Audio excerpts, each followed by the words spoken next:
La acalorada confrontación del presidente Donald Trump con el presidente ucraniano Volodymyr Zelensky en la oficina oval aún está causando revuelo. Los líderes chocaron sobre el futuro de Ucrania, y en días Trump hizo un movimiento que sorprendió al mundo.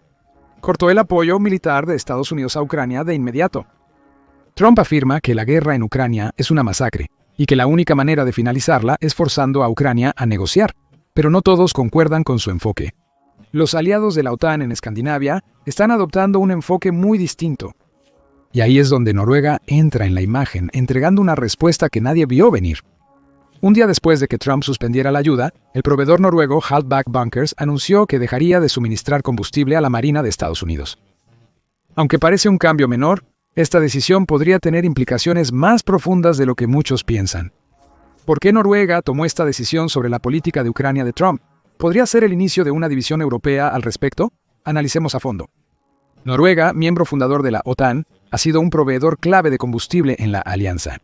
Las compañías de combustible noruegas como Halbach Bunkers han brindado apoyo logístico a todos los buques de la OTAN en aguas noruegas, tanto militares como civiles. El anuncio de que Halbach Bunkers ya no suministrará combustible a la Marina de Estados Unidos no parece ser muy significativo para la Marina por varias razones. El anuncio provino de una empresa privada, no del gobierno noruego. Para enfatizar ese hecho, el Ministerio de Defensa noruego respondió a la noticia declarando claramente que el apoyo mutuo entre los Estados Unidos y Noruega continuaría como estaba. Noruega no quiere detener o cambiar la relación mutuamente beneficiosa que ha construido con el resto de la OTAN, los Estados Unidos, incluido particularmente por ser de los pocos países de la OTAN capaces de extraer y refinar petróleo y gas. Aún así, Halbach Bunkers enfatizó su promesa de dejar de suministrar a los Estados Unidos con combustible, recordando al mundo que ya lo había hecho previamente con clientes rusos cuando la invasión comenzó en 2022. Según el director ejecutivo, el proveedor de combustible, Halbach, utilizó su brújula moral contra sus ganancias, perdiendo probablemente parte de sus ingresos de 2022 a competidores debido a sus prohibiciones autoimpuestas de exportación y suministro basadas en eventos políticos como muchas otras empresas noruegas de combustible. Sin embargo, debido a la magnitud y alcance de la empresa, es probable que la prohibición de combustible no sea lo suficientemente significativa para la Marina de los Estados Unidos. En el mismo anuncio, el director ejecutivo del proveedor admitió que probablemente se vería el boicot como simbólico. Esto se debe a que la empresa no tenía un contrato permanente con la Marina de los Estados Unidos. Informes de 2024 indican que Halbach proporcionó entre 3 y 4 millones de litros de combustible a los barcos estadounidenses. Aunque esto suena como mucho, y probablemente lo sea, necesitamos poner las cosas en perspectiva. Los Estados Unidos, la Marina de los Estados Unidos, es uno de los mayores consumidores de combustible a nivel mundial, superando a varios países. Esto se debe a que los Estados Unidos, el ejército posee una de las flotas más grandes del mundo de aviones, barcos y vehículos blindados como tanques y transporte de infantería. La Marina de los Estados Unidos opera más de 400 buques, incluyendo 11 portaaviones de propulsión nuclear, permitiendo despliegues prolongados sin necesidad de reabastecimiento de combustible. Tanto los submarinos de ataque como los submarinos de misiles balísticos suman aproximadamente 70 buques. Todos los submarinos activos son de propulsión nuclear, proporcionando sigilo y resistencia prolongada bajo el agua. Aproximadamente 81 destructores operativos con propulsión convencional utilizan combustibles derivados del petróleo. 12 cruceros activos con propulsión convencional usando combustibles basados en petróleo. Alrededor de 34 buques de combate litoral en servicio, creados para operaciones costeras, también utilizan propulsión convencional con combustibles derivados del petróleo. Alrededor de 32 embarcaciones anfibias, incluyendo buques de asalto, muelles de transporte y buques de desembarco, todas con propulsión convencional a base de combustibles derivados del petróleo. Muchos buques de apoyo, como petroleros de reabastecimiento, buques hospital y de carga, utilizan propulsión convencional con combustibles derivados del petróleo. Podemos usar la tercera categoría, los destructores, para ilustrar cuánto combustible consume la Marina de los Estados Unidos. Los destructores estadounidenses son principalmente de la clase Arleigh Burke, que usan motores de gas y petróleo para la propulsión y generación de electricidad para sus sistemas. El Instituto Naval de los Estados Unidos ha publicado investigaciones sobre la mejor economía de combustible del barco según el tipo y número de motores utilizados en cada momento, dependiendo de los requisitos operativos. No entraremos en los detalles del cálculo, pero los hallazgos del instituto sugieren que en su mejor eficiencia de combustible, un destructor podría ser capaz de alcanzar un mínimo de entre 100.000 y 1 millón de galones por semana. Si convertimos eso en litros, obtenemos 378 litros por milla náutica, utilizando los mencionados 4 millones de litros de combustible retenidos por los depósitos de ayuda. Un solo destructor podría ser capaz de recorrer un total de alrededor de 10.500 millas náuticas. Esto basta para hacerse 2 viajes de ida y vuelta de California a Hawái, que están a unas 4.134 kilómetros náuticas de distancia. En contraste, la estación naval de Norfolk en Norfolk, Virginia, es el puerto más grande de la Marina de los Estados Unidos, en el Atlántico continental, hogar de la base naval más grande del mundo y puerto de origen para la flota del Atlántico de los Estados Unidos. La distancia aproximada desde la estación naval de Norfolk hasta Noruega es de aproximadamente 3.805 kilómetros náuticas, según la ruta exacta. La eficiencia de combustible estimada es para un barco operando a nivel óptimo, por lo que probablemente necesite aún más combustible para viajar a Noruega. Los cálculos indican que el suministro de combustible que una compañía noruega provee a la Marina de Estados Unidos es ínfimo en comparación con la demanda anual de combustible de la Marina. Los barcos de la Marina de los Estados Unidos, que cruzan el Atlántico Norte, obtienen combustible según sea necesario de cualquier proveedor de combustible militar del país. Esto significa que el boicot es en gran medida perfunctorio, al menos hasta ahora, y está destinado a crear una agenda política tanto dentro de Noruega como más ampliamente en la OTAN, o incluso en todo el mundo. El enfoque del boicot es claro. Algunas personas están descontentas con las soluciones propuestas por Trump para la guerra en Ucrania. Pero centrémonos un poco más en Noruega por el momento. El país ha estado aliado durante mucho tiempo con varias naciones occidentales. Esto a pesar de los esfuerzos del país por mantenerse oficialmente neutral durante la primera mitad del siglo XX. Cuando Noruega obtuvo su independencia en 1905, los políticos proclamaron que el país permanecería neutral en las guerras siempre que fuera posible. Las potencias mundiales de la época, como los imperios británico, ruso, Alemania y Estados Unidos, intentaron mantenerse al margen de la política en Escandinavia para no alterar el delicado equilibrio. Supuestamente, firmaron un acuerdo ratificando la neutralidad del nuevo país. A pesar de eso, Noruega realmente no logró ser neutral durante ambas guerras mundiales. Durante la Primera Guerra Mundial, Noruega suministró pescado, mineral de cobre, níquel y pirita a británicos y, al inicio, también a alemanes. Sin embargo, los británicos bajaron los precios del pescado en Noruega, por lo que Noruega terminó teniendo que exportar la mayoría de su pescado a las islas. Pero las exportaciones de metal a Alemania continuaron, alimentando el complejo militar industrial del país, particularmente para vehículos blindados y submarinos. El Imperio Británico amenazó con dejar de exportar carbón a Noruega si no cesaba todo comercio con Alemania. Con gran parte de su industria dependiente del carbón, Noruega aceptó la propuesta. En respuesta, Alemania lanzó una guerra submarina irrestricta contra Noruega, hundiendo muchos de sus barcos mercantes y pesqueros. Durante la Primera Guerra Mundial, perdió más de 800 barcos y 3.500 marineros. La Segunda Guerra Mundial no fue mejor para el supuesto país neutral. A pesar de proclamarse neutral, los lazos comerciales entre Noruega y Reino Unido los volvieron aliados de facto. Como resultado, Alemania presionó a Noruega, Suecia y Finlandia para firmar un pacto oficial de no agresión a principios de los años 30. Los 3 países se negaron a hacerlo. Cuando comenzó la Segunda Guerra Mundial, Alemania invadió Noruega en 1940 y encontró poca resistencia por parte de los aliados. Alemania controló la parte continental de Noruega durante la mayor parte de la guerra, mientras que el ejército noruego apoyó al gobierno exiliado en Gran Bretaña, operando en apoyo de la alianza. Tras el fin de la Segunda Guerra Mundial, Noruega dejó de lado su neutralidad y se convirtió en uno de los 12 fundadores de la OTAN. Esto fortaleció sus lazos con Occidente. El acceso a petróleo y gas convirtió al país en un exportador vital en Europa e incluso en América del Norte. Algunos de esos recursos aún se usan para abastecer los barcos, vehículos y militares en los países receptores. Sin embargo, para el siglo XXI, Noruega terminó siendo relativamente poco importante en términos de exportaciones globales de petróleo, representando solo el 2% de la producción mundial. Aún así, el país siguió siendo uno de los mayores exportadores de gas natural del mundo, solo un poco detrás de Rusia, Qatar y los Estados Unidos. A finales de los 90, mientras otros países aumentaban su deuda para estabilizar sus economías, Noruega creó un fondo de ahorro a largo plazo, financiado por sus exportaciones de petróleo y gas.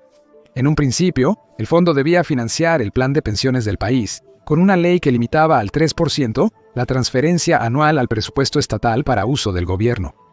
Con el tiempo, el fondo petrolero creció debido a las altas exportaciones del país y su potencial de gas natural sin explotar. El Ministerio de Energía de Noruega indica que para 2023 solo cerca del 40% de las reservas petroleras del país se han explotado. El gobierno estima mantener la producción máxima durante los años 20 y posiblemente los 30. El fondo petrolero fue una bendición para Noruega cuando Rusia invadió Ucrania en 2022. Para entonces, Rusia se había convertido en el principal exportador de petróleo y gas de Europa, representando en algunos casos el 40% de las importaciones de gas y petróleo de la UE. En comparación, Noruega solo producía cerca del 30% del petróleo y gas de la UE. Al inicio de la guerra, la UE decidió cortar la mayoría de los lazos económicos con Rusia para evitar que financiara el conflicto bélico. Entre 2022 y 2024, las exportaciones rusas de petróleo y gas cayeron a menos del 20% de sus cifras previas a la guerra. Gran parte de Europa occidental se independizó de los recursos rusos, mientras que países de Europa oriental como Moldavia mantuvieron su vínculo con Rusia mediante gasoductos. En respuesta a las fluctuantes corrientes de importación desde Rusia y los precios en alza, Noruega aumentó su producción de gas natural y petróleo en 2022. La UE diversificó sus importaciones emergentes, reduciendo las de Rusia a menos del 10% en petróleo y gas, mientras que las de Noruega aumentaron a cerca del 30%. Los altos precios del gas natural y las cortas distancias de transporte a Europa, en comparación con el comercio transatlántico, hicieron que Noruega fuera considerada uno de los mayores beneficiarios indirectos de la guerra en Ucrania.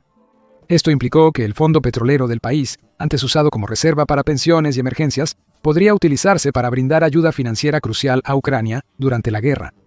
¿Y Noruega contribuyó? El primer ministro Jonas Gahr Støre presentó el programa Nansen, que comprometió al menos 135.000 millones de coronas noruegas, alrededor de 12.000 millones de dólares en ayuda para Ucrania. Desde 2023 hasta 2030, no obstante, el país donó solo 27.000 millones de coronas en 2024, pero recientemente se comprometió con otros 35.000 millones para 2025. En comparación, Dinamarca contribuyó un equivalente a 27.000 millones de coronas noruegas el año pasado, mientras Suecia ha aportado unos 73.200 millones de coronas en apoyo a Ucrania en los últimos 3 años.